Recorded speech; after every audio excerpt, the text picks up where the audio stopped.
Let's take a quick look now at the latest updates coming in. The counting of votes is still underway, but we do have a clear picture already. Imran Khan's Pakistan Tehreek-e-Insaf is leading with 119 seats. Remember, 137 is the majority mark in the Pakistan National Assembly. Imran Khan is set to be the next Prime Minister. He is scheduled to speak to the media at 2:30 p.m. Indian Standard Time. The opposition has rejected the polls and alleged rigging. The PTI has made significant gains in Punjab.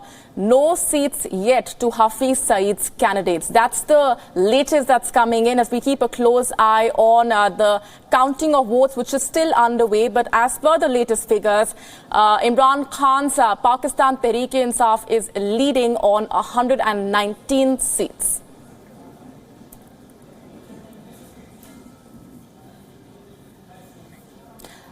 Let's break this down further. Joining us on the broadcast is former Indian diplomat Kanwal Sibal. Thanks very much, sir, for speaking with us here on WION. I want to ask you first up for your initial reaction to what the numbers at the moment are telling us. Well, you know, it was all the time expected that the military that is, in a sense, conducting these elections from behind the scenes will help Imran Khan win, and the old strategy of putting Nawaz Sharif in jail and ensuring that he remained in jail and disqualifying him earlier was to break or weaken his base in Punjab and help the PTI to gain seats there. And that strategy seems to have been successful with Imran Khan leading in 119 seats, as you said, and Nawaz Sharif's party leading in 63 or whatever the number is. Whether Imran Khan reaches 137 or not remains to be seen, but clearly he seems to be headed towards a situation where he can claim to be the Prime Minister. But this delay in announcing the election result and the explanation that is being given for it is a bit suspicious because it could well mean that the plans that had been drawn up in order to ensure a clear victory for Imran Khan may not have succeeded to the extent that they may have wanted to, and they are organizing the election results in a way that would make sure that their plans are put into effect.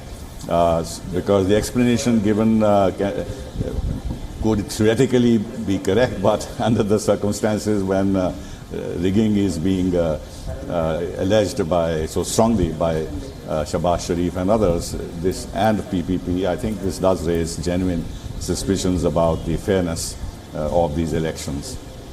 And I want to...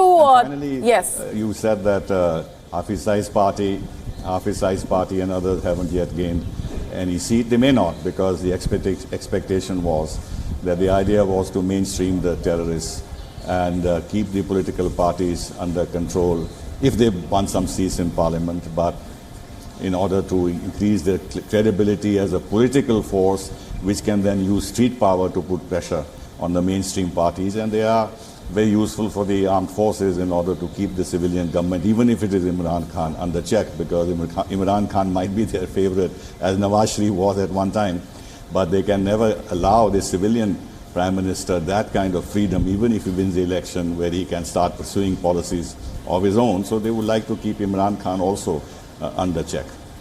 Right, and I want to take that across to Sultan Hali, Defence and Strategic Affairs expert, also joining us from Islamabad.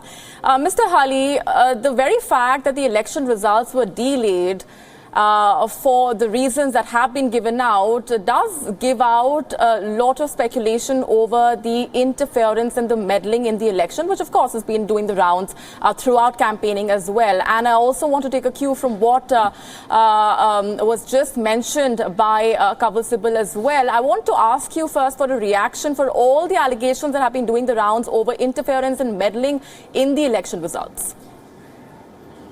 Thank you very much for having me on your show.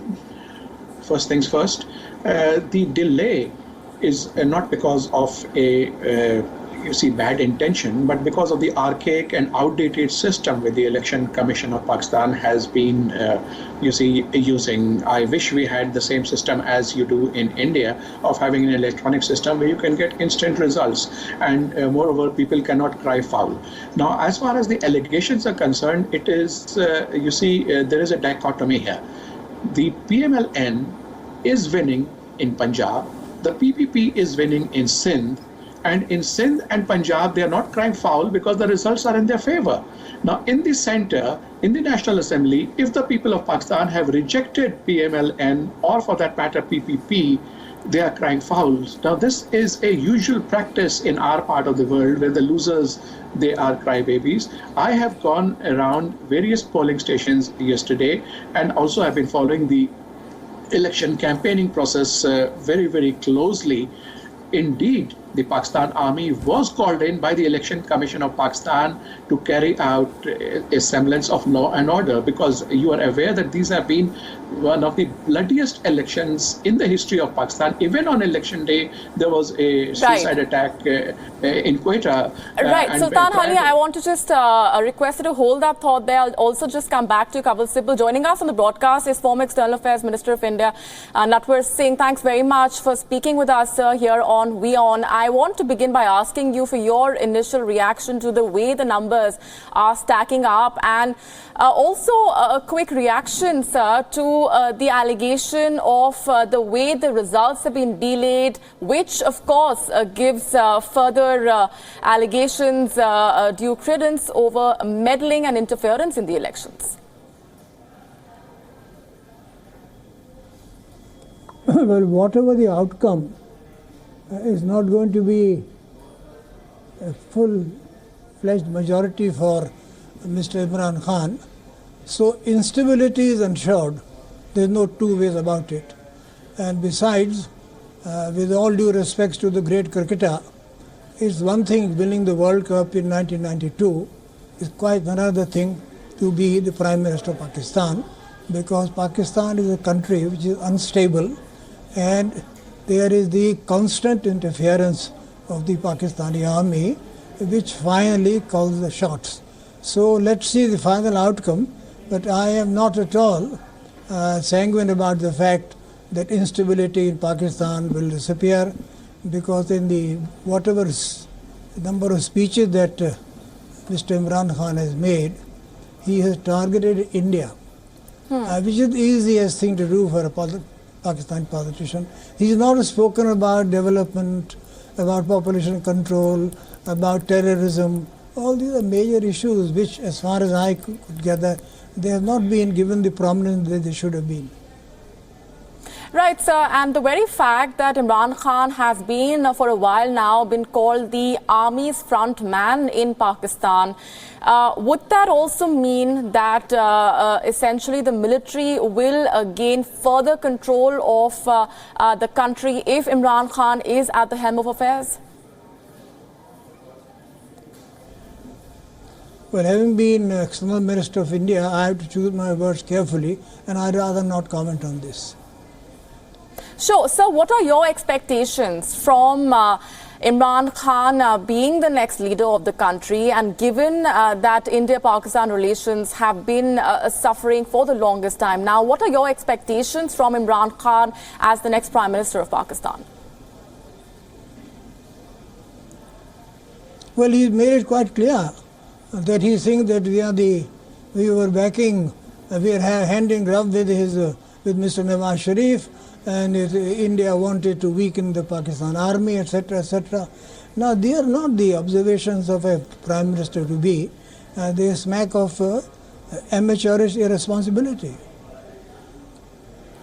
To what extent, sir, are you convinced by his defense of the way things have been in Pakistan, saying that he is all set to turn things around when it comes to corruption, when it comes to the Pakistan economy? How convinced are you, sir, by those words coming in? Because they have been coming in every time there is an election in the country.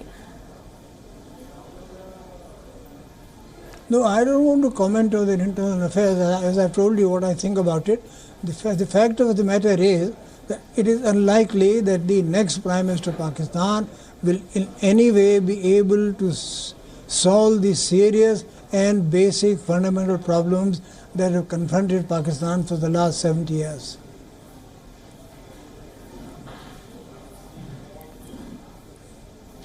All right. Mr. Natwar Singh, thanks very much for joining us on the broadcast. Also bringing in Maria Awasthi, Pakistani talk show host from Karachi, who's joining us on the broadcast. Maria, let me begin by asking you, the way the numbers are stacking up right now, what are your expectations from Imran Khan being the next leader of Pakistan? Even though, of course, right now, these are only leads that are coming in. We do not know if he will be able to cobble up that majority and that magic figure of 137. Yeah, hi. Thank you for having me on your show. I'm a host as well as an actor and a citizen of Pakistan.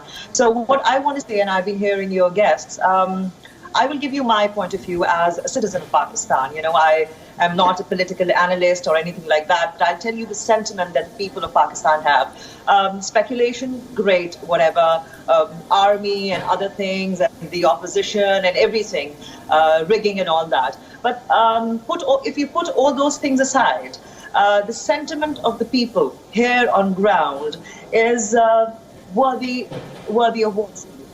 It's been, I've not seen this kind of a sentiment before. People have come out, women have come out, families have really come out, and I've never seen this kind of a response before. So whether you have those crutches or you don't have those crutches, I feel that the public have a right, the Pakistani public have a right to decide who their leader, whoever their leader is. And democracy in Pakistan has, halted.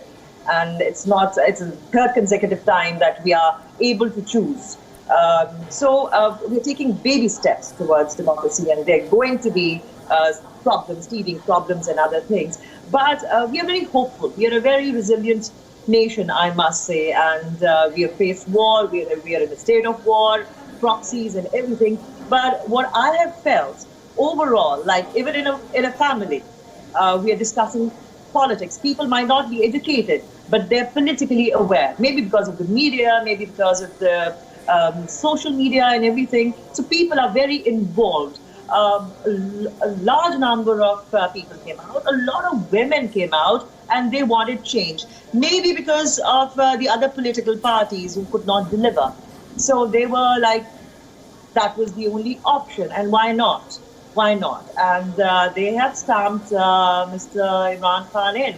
So it seems quite hopeful. And in KPK, there's a clean sweep. The results are still coming in, but we think that overall, people have already started celebrating. It's like Eid or something, or 14th August or something. So that is the sentiment that we feel around. And even my help at home wanted to go and vote, and she was excited. Okay, let me please go early because I want to vote. So this is the kind of sentiment we are experiencing, and it's very heartwarming.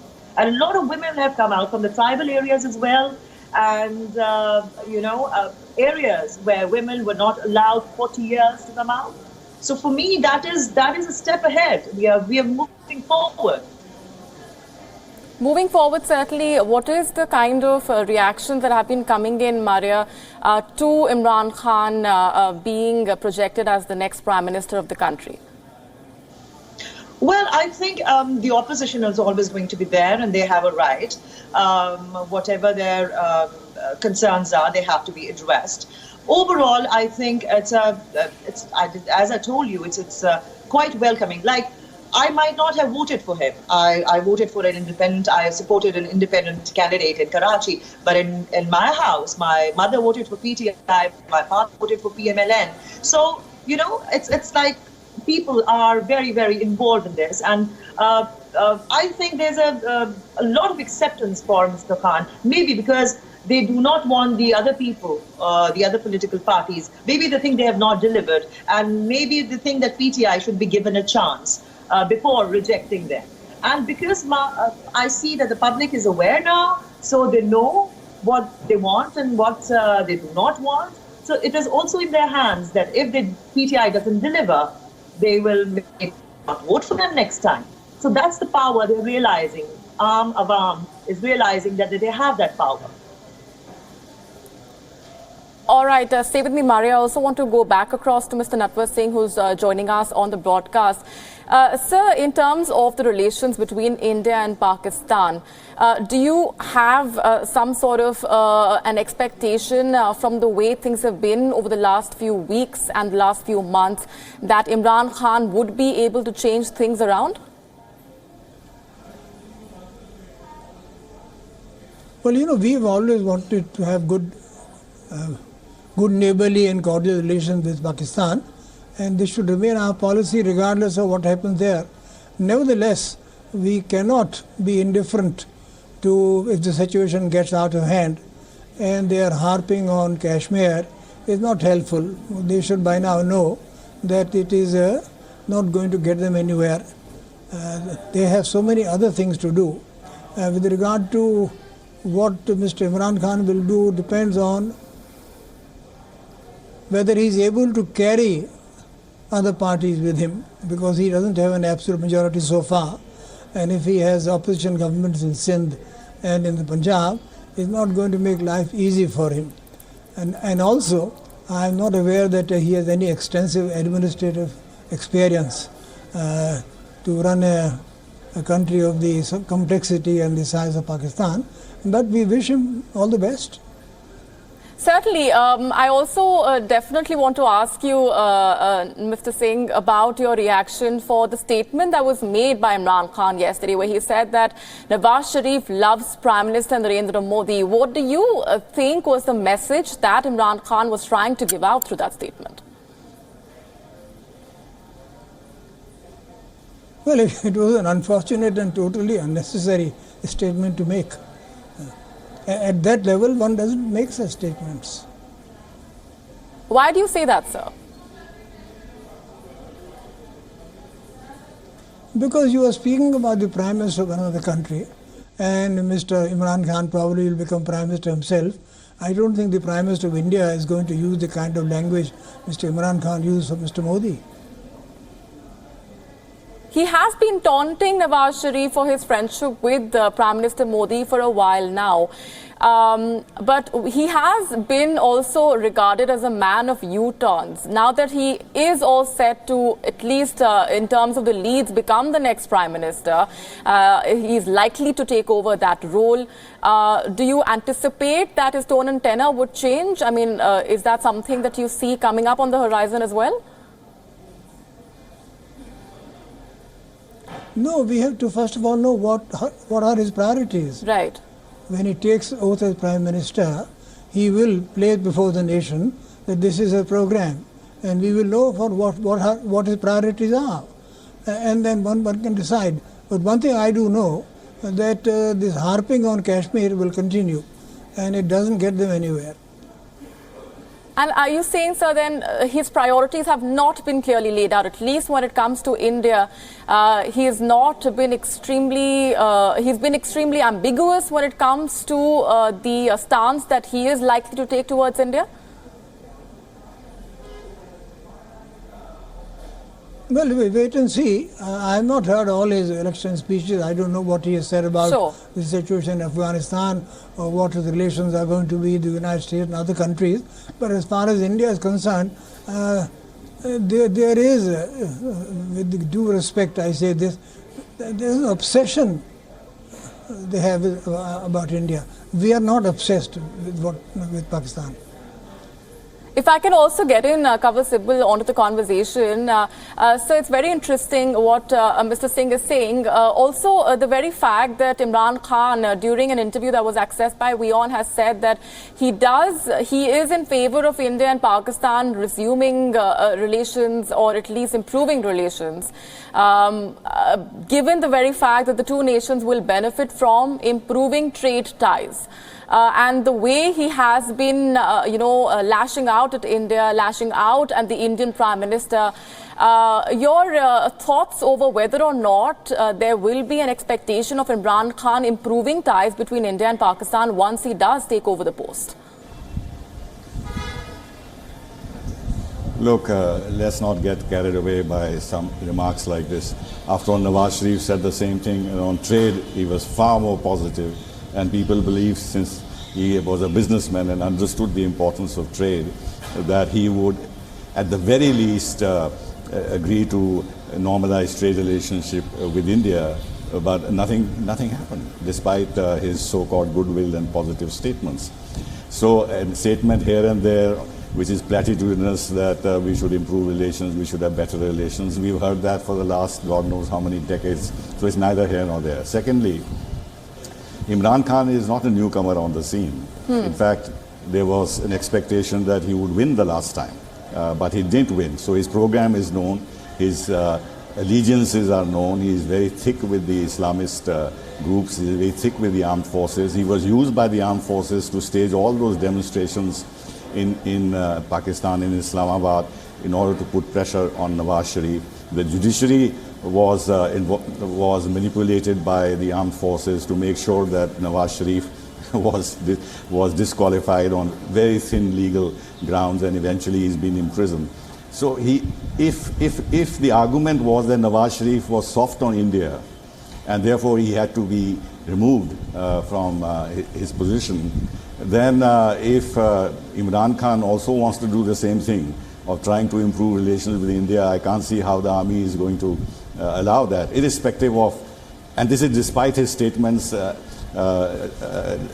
you've quoted, etc., etc. So I don't expect any forward movement of any significance in relations between India and Pakistan, so long as the Pakistan military does not change its basic position on relations with India. Now, with regard to voter participation, as one of your panelists mentioned, which is neither here nor there in a particular context, because if the game is rigged, and if the rigged game is presented to the voters, then even if the voters come out in large numbers, that's neither here nor there, because that's not going to affect the end result. Now, you look at what happened in Turkey, where our friend Erdogan has been winning election after election in massive numbers, and he's very thick with the Islamist crowd. He has destroyed secularism in Turkey. So voter participation is not very material unless the right leader is in the fray with the right program and the right message also in terms of foreign policy. And on all these three counts, Imran Khan doesn't fit the bill so far as we are concerned. And therefore, while as a neighbor, since Pakistan is a neighbor, we should follow closely what is happening there, but we should not have any illusion that there is going to be any significant change in the relationship between the two countries. And as Mr. Natwar Singh has mentioned, it's very foolish on his part to make these negative statements about Prime Minister Modi, because if he becomes Prime Minister tomorrow, then he has to, in some way or the other, deal with India if he intends to do, and he should not in advance muddy the waters by announcing his prejudiced view about the Indian Prime Minister. Yes, I want to also take a cue from what you mentioned earlier. Should it worry India, Kavil Sibal, that a man who's been projected as the army's front man is most likely going to be taking over the role of the Prime Minister of the country? Should that be a worry of India? No. Because, after all, we've dealt with military dictatorships in Pakistan, whether it was Ayub Khan or Zia or Pervez Musharraf. So we have dealt directly with the military leaders when they held power. Now, if there is a kind of proxy for the armed forces, that is not going to cause us any particular worry, because the policies that were pursued by the military when it was in power cannot be better than what a civilian government which doesn't have much room for maneuver is going to follow. So I don't think that is really a matter of worry. We can handle anything that comes from Pakistan, and Pakistan will unnecessarily pay the cost of its misguided policies towards India. I think the other thing that needs to be watched is the influence of the jihadi parties on the political leadership, especially Imran Khan's links with those parties. That is a worrisome aspect, and I hope that there is no adventurism on the part of Imran Khan if he becomes Prime Minister to stoke up problems with India, because that can then lead us to further deterioration of bilateral relations. All right, stay with me, please. I also want to take a quick reaction from Natwar Singh before I go back across to Sultan Ali. Sir, would you like to respond to those remarks there? And also, you have mentioned that it remains to be seen what Imran Khan's policy towards India... Whose remarks? Who? I want to just take a cue from what Mr. Whose Sibal just remarks do you want mentioned. me to respond to? I want to take a cue from what Mr. Sibal just mentioned. I agree with him entirely. Sure. All right, let me just go back across to Sultan Ali. No, but I wholly agree with what Mr. Sibal has said. All right, let me just go back across to Sultan Ali as well. Sir, the kind of remarks that have been coming in from Imran Khan talking about the stance that he will take when it comes to India, when it comes to the Kashmir issue, many are saying that this is going to be another U-turn that the leader will be taking once he comes to power. But especially when it comes to his remarks on India-Pakistan relations and how they will result in a boost in trade ties. Would you anticipate that that is going to be one of the priorities that he will have once he takes over? Well, you see, if you have been following Imran Khan's comments in the various conclaves which he has been attending in India, he has been making the right noises. Now, you see, what a person says in his or her election campaign and then actually decides to follow the path he decides to follow once he is entrenched in power or accepts the mantle of power, there is a big difference. Imran Khan's priorities actually are to start with domestic, because domestically Pakistan is facing a serious crisis of energy shortage, of water shortage, of our economy being in the doldrums, and of course especially or vis-a-vis India, you see, it takes two to tango. Now Imran Khan may have the urge, and in fact I think he will reach out to India, but it takes two to tango, as I just said. India is going to be facing its own general elections next year, and by the end of this year, the election process, or at least the campaigning, is going to start. So until a new government or whatever the results of the general elections are in India next year, Imran Khan's overtures will be met with positively, hopefully, once a new government is in place in India or the same government is voted in. So till that time, it will probably be a status quo, but we hope for the best. And I would actually also request you to be a little sanguine and give the man a little bit of leeway, because he is obviously going to be new to the job, but he has a sound team, and I believe he'll be able to deliver.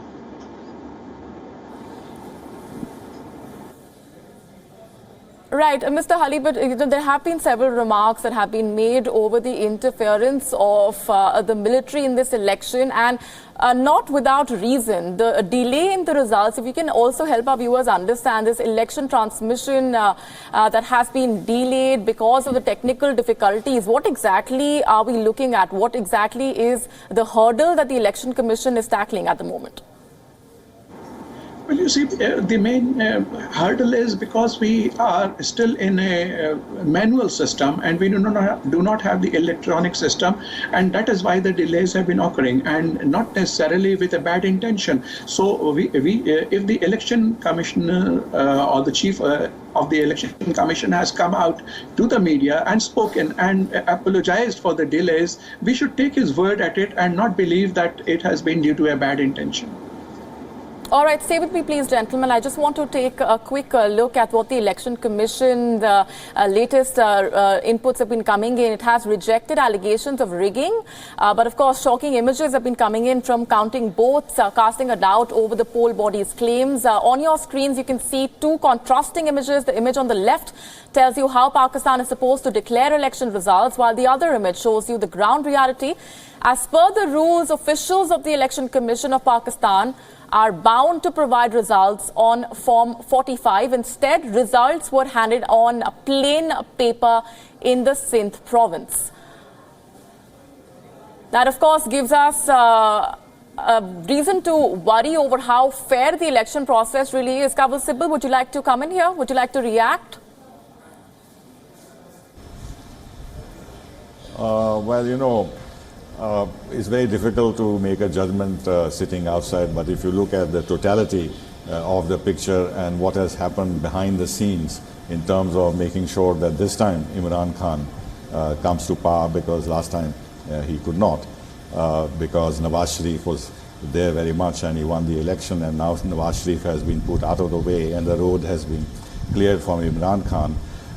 So therefore, this delay, coupled with the charges that Shahbaz Sharif and others have made very vigorously, that the election has been rigged. Now, I haven't seen what arguments they are giving, but clearly it is not only the fact that they have lost that they are making these allegations. There must be some substance to it, because they're saying they're going to fight tooth and nail against this and have recourse to all measures that are within their reach in terms of legal redress and everything else. So clearly there is an issue there, and the results will be tainted because of the assumption that the armed forces want the election results to move in a particular direction. The other thing I want to mention is that look, if in India we had elections and in every polling booth there was a military person present, what conclusion would anybody reach about the fairness and of the elections?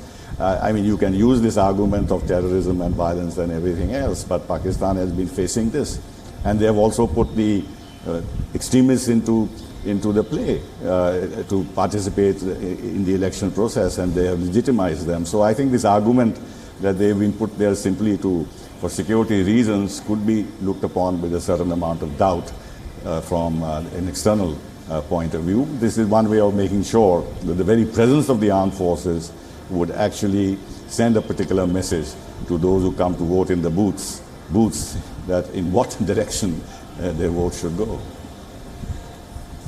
All right. I also want to take a quick reaction from Maria Avasti. This is definitely one of the many things that have raised concerns on ground in Pakistan. How are the reactions on ground really, what are the reactions on ground really telling us on the accusations, the allegations of how this election has been rigged, and not just that, the delay in results also raising several eyebrows?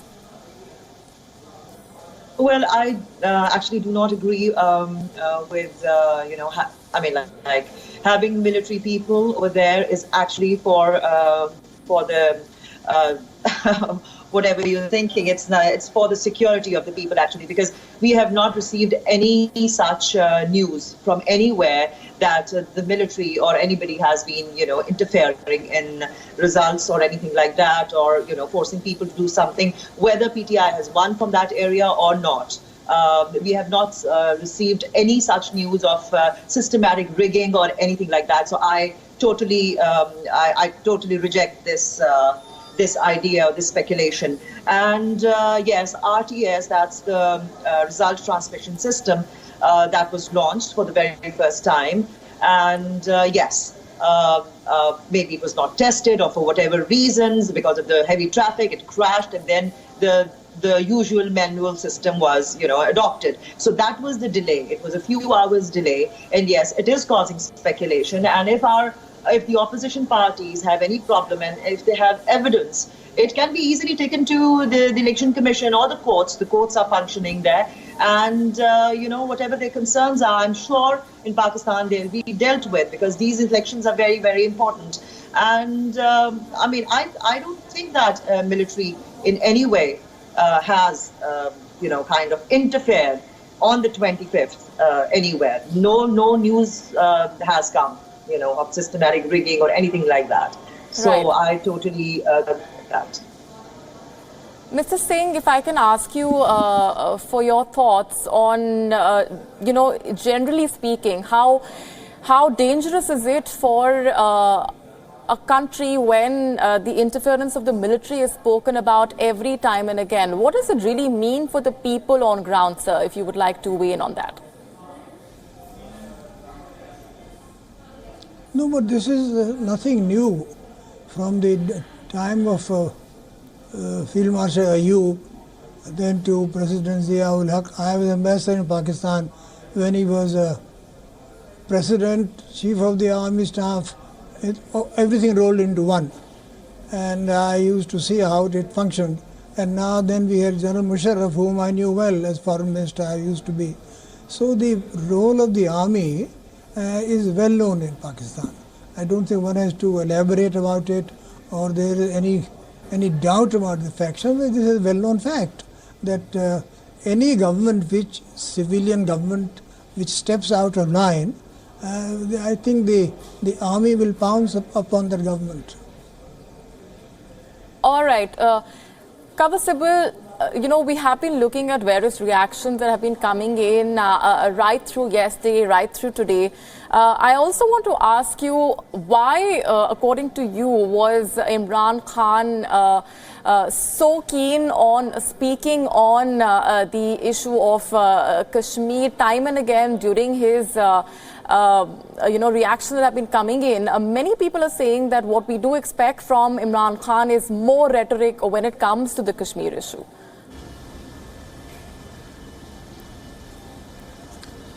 Well, Kashmir issue symbolizes the hardcore difficulties in our relationship, and no Pakistani leader can afford to walk away from this, whether it's in the armed forces or the civilian government or the extremist religious parties or certain sections of the public opinion, because if they remove the tension from the Kashmir issue, then they have to normalize relations with India. And normalization of relations with India would directly affect the position and the privileges of the Pakistan army in Pakistan. So they're not going to allow this. And now their overall position from their point of view might be little easier because of the China connection. Because China has decided to invest very massively in Pakistan and essentially relying on the Pakistani armed forces to make sure that the projects get off the ground. I don't have to elaborate on this. And therefore they feel that they have, even if the relationship with America has become more difficult, China has stepped in to give them the kind of political, moral, security and other kinds of support that they need to continue to challenge India. They're continuing to develop their nuclear and missile capability, again with a view to sending the message that there is a security threat from India. And these areas of foreign policy are not in the domain of the civilian government. And I think Imran Khan, you will find that he will begin harping on the Kashmir issue, just as Nawaz Sharif did. If you remember, despite all the positive noises and all the impression that was created that he was positive towards India and wanted to improve relations with India, his rhetoric on Kashmir was very negative. That Kashmir is the jugular vein of Pakistan, and that Kashmir will come to us sooner rather than later. And in the United Nations General Assembly, the speech that he made was the most negative that I've seen. It was worse than the speech that General Musharraf had made. And then he raised the water issue. So these are the issues which any civilian prime minister would be forced to raise in order to make sure that his lines of communications with the military remain intact. One short point, earlier it was said something about the army and military not interfering in the elections, but you've seen what the Justice of the Punjab High Court said, that that the ISI were directing the Chief Justice of Pakistan and the ministers to make sure, and the judges to make sure that that Nawaz Sharif and his daughter were not released before the election process was over. I mean, these are telltale signs which have come out from the Pakistani establishment itself about the kind of maneuvering that has gone on behind the scenes. But to answer your question very briefly, don't expect any significant forward movement on the Kashmir issue, except the reiteration of the fact that we are neighbors, we must talk, and we must discuss Kashmir. Kashmir is the real bone of contention. And now in their political programs, they have said that it has to be resolved on the basis of self-determination, precisely what Nawaz Sharif was also saying. He also disowned the Simla agreement and said that the Kashmir issue should be resolved on the basis of the self-determination and the UN resolutions. So that narrative will not change. That narrative will not change. All right. I also want to get in, Maria Vasti, on the aspect of how many have been saying that the voters' core issues, Maria, throughout the election have been sidelined with all of this rhetoric. Would you agree? With what? Sorry, I didn't get that. I would, the kind of discourse that has been doing the rounds is that the voters' core issues, the real issues of the voters have been sidelined in this election thanks to all the rhetoric on these issues. Would you agree on that? No, I think when it comes to Imran Khan, I think in KPK, it is usually said that if the KPK people, you don't deliver to them, they don't re-elect you ever. That's been the history. But I think there's a clean sweep of Imran Khan over there. I mean PTI over there. So no, the main core issues of Pakistani public, they have to be addressed. Otherwise, I do not think so that this kind of an overwhelming,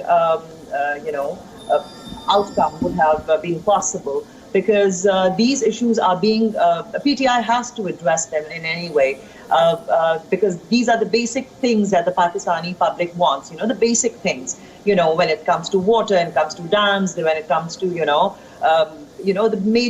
major issues are, what the people want. So I do not think so that they were sidelined or they will be sidelined, because they are quite there.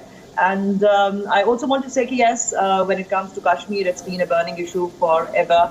And I can only say that it's just not Pakistan. It's just, both sides. And yes, on your channel, I saw a clip of Imran Khan. Yeah, you have it there, that he was saying that in the subcontinent, peace is very, very important. And Pakistan and India peace. He would, he wants Pakistan and India peace. And obviously, it has to be from both sides. So it's not that only we can do it, it has to be from both sides. And whatever that means, the talks have to be there and the process cannot be halted. So let the man come. It's just too early to say anything. Yes, speculation and everything, how he has been and what he's said and what he said in his jalsas and everything, that's another thing. But when you get there, and if he is going to be the Prime Minister and when he's going to have his cabinet and whatever is going to happen, let's give it some time. It's just too early to say anything. The results are still coming in. So, and your question, no, I don't think that can be sidelined, because these are the issues that, when it comes to water and cleanliness and other things, people will bring these things up and they're not going to let it. Okay, let me then ask you, what have been your core issues in this election? You were mentioning how you've, been talking about these issues on your show as well. What, according to you, have been the real issues that you are expecting will be addressed when the next Prime Minister comes to power? Yes, the main issues obviously are education and health, water, and these are the main issues that have to be dealt with, because all over Pakistan. After that, you have infrastructure and other things, but these are the main issues, and the court system, the judiciary, so that people can get justice. It has to be facilitated. It cannot be that difficult. So these are the core issues that we think our candidates should be working on, in Pakistan, all over. All right, that's the word coming in, at least as far as the issues are concerned. Stay with me. Let's just take a quick roundup of the latest that has been coming in from on ground in Pakistan. The numbers that we're looking at the moment, if I can ask my team to, yes, that's the number. The leads that have been coming in, 119 is the lead that the PTI has at the moment. Remember, these are only the leads, initial leads that have been trickling in. We are awaiting the final result. At the moment, 61 is what the PMLN is looking at, while the PPP is looking at a figure of 40. But as far as the reactions on ground are concerned, we had got for you earlier the visuals of celebrations by the PTI workers who were wasting no time in jumping onto the streets in Pakistan and showing their enthusiasm for the initial trends that have come in. But important to remind our viewers that 137 is the magic number for the Pakistan National Assembly. So whether or not the Pakistan Tehreek-e-Insaf led by cricketer turned politician Imran Khan will actually be able to cobble up that number is something that remains to be seen. If I can just get in Maria on that aspect as well. I'm being told we've lost that line with Sultan Hali. We'll just try and reconnect that audio line. But Maria, the reactions that have been coming in on, this possibility of hung verdict, of the possibility of a coalition. How worried are the people on ground of whether or not this election will actually give them a clear verdict? Well, I think we've had coalition government before, so we know how it works and how it operates. So I don't think it's going to be that big a problem. People are not. I've not seen people very worried about it. I've not seen a lot of concern over it, and even if it is, I think we'll be able to function with that as well. All right, Cover Sibyl, the history that Pakistan has looked at when it comes to coalition governments. It will be very interesting to watch out for whether or not Imran Khan will actually be able to reach that magic figure of 137, the various possibilities that have been doing the rounds of a coalition being cobbled up as well. Your reaction to what really will a coalition government mean for Pakistan? Well, before I answer that, Nawaz Sharif had majority, and we didn't find on the ground any improvement in relations. On the contrary, the whole dialogue process was stopped. So the fact that Imran Khan may get a majority government on his own is neither here nor there in terms of a breakthrough in relations with India. Insofar as a coalition government is concerned, one can make two comments. One is that it depends on the calculation of the armed forces. Since Imran Khan might be their favorite, but is also mercurial, and therefore they might want to keep a little check on him, and therefore make sure that he doesn't get full majority, and that he also has to depend on someone else to govern, which would then keep him in check. So that could be one calculation.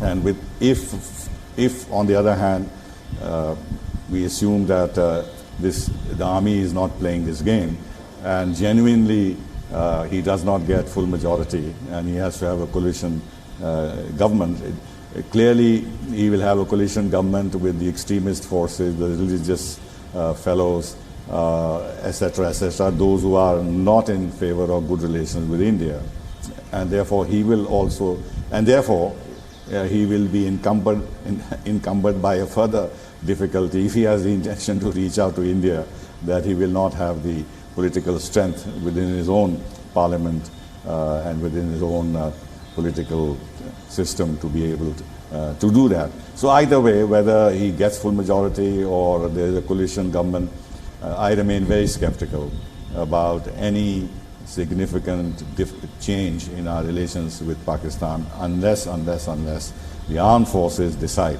for whatever reason, that they have to radically change their thinking and approach to India, which is not likely to happen because of several factors that I have already mentioned, plus the additional one that they seem to be now gaining ground once more in Afghanistan, which will put the tails up of the Pakistan army, that the policies they have been pursuing have not really undermined their larger vision about their role in South Asia.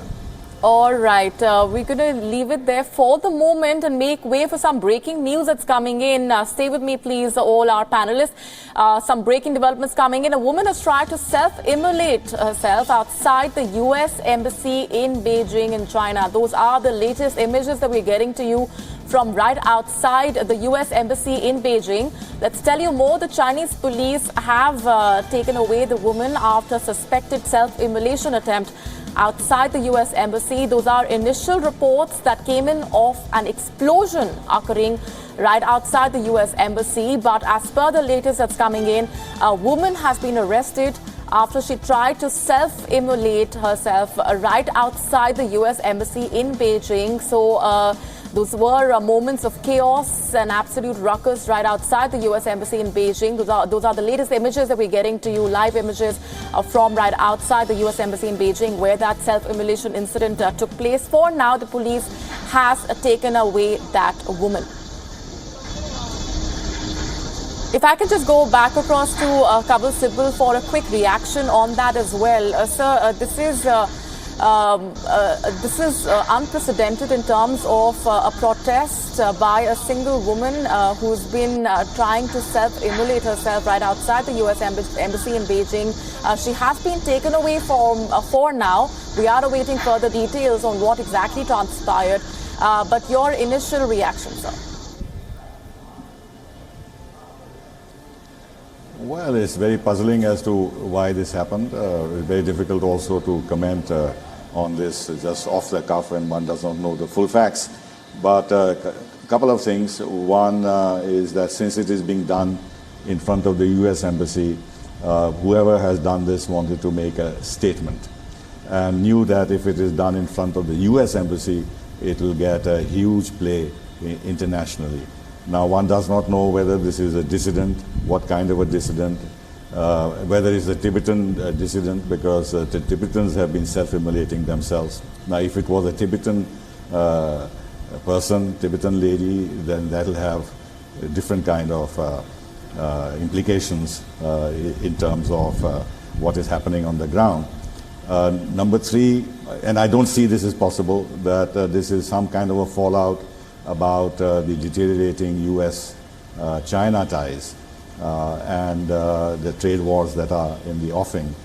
But I can't see why any Chinese woman would want to immolate herself in order to express unhappiness with the course that Trump administration is pursuing towards China. It doesn't really make sense. But I would come back to my first hypothesis, that there is somebody who wanted to make a statement, and the best way to get international coverage and attention to whatever the cause was to do it in front of the US Embassy, because it will get a huge play in the United States itself. And finally, it seemed to be a bit of a failure of the Chinese security forces, because as you know, they spend far more money on internal security than on their defense budget. And they have all these CCTV cameras and everything else. It's all very, very closely monitored. And the US Embassy would have been even more